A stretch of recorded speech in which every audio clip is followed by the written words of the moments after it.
Portuguese inspiration on this particular variety. If anybody's ever been to the Dow region or the Douro in Portugal, this is one of the more important varieties, often found in the primary production for the port wines of Portugal.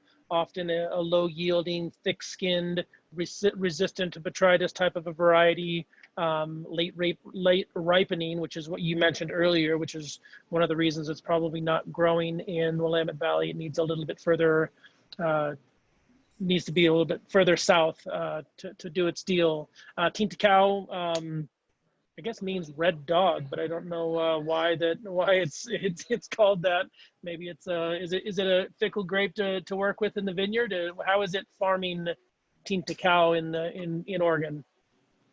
Well, we're not doing the farming on this. It's in Southern Oregon, and this is farmed by Sure. a guy named Randy Gold, who has a long career in viticulture. He started working in California, I believe in the 70s or 80s, and then came up to Oregon 25 years ago and planted in the Rogue Valley. I think, this is an interesting varietal for us because we used to make port. Don't anymore, but out of all those Portuguese varietals that we've worked with over the years, this seems to be one that stands alone well as a table wine. And also, I think for us experimenting, we've only really scratched the surface here in Oregon as far as trying to figure out what grows well. And we've really only been at it for 50 years, and that was 50 years ago. Was a tiny amount of experimentation that was happening and acres planted compared to what we have now. And there's still a lot to learn.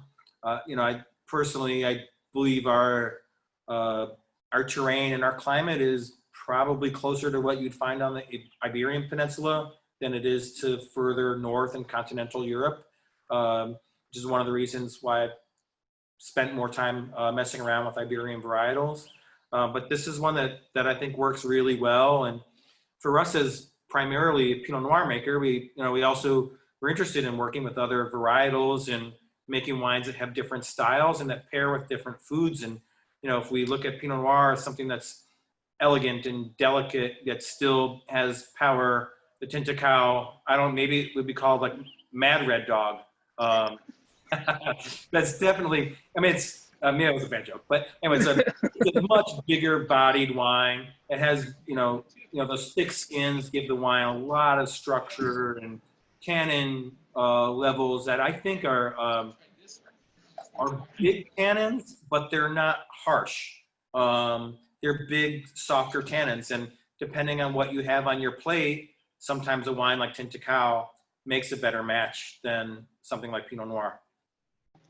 No, agreed. There is interestingly a red fruit character to the wine, but it's also got floral notes and spice and kind of a savory, earthy, foresty floor type of a thing that is going on in the wine. That's really, really exciting. When you think of most of the Tinta Cão that you might see over in Portugal might come from the Dow region. I've seen like Luís Pato as a producer who actually focuses more on Baga than Tinta Cão, but they, and you mentioned that it seems similar in the climate to what you'd find over in the Iberian Peninsula. And if you're in that, the area where Luís Pato is producing his Baga, you're just a couple of miles off the coastline there, which is kind of similar to what you're dealing with in Oregon there. So it'd be fun to, do you hear and see more Portuguese varieties being grown and cultivated in Oregon?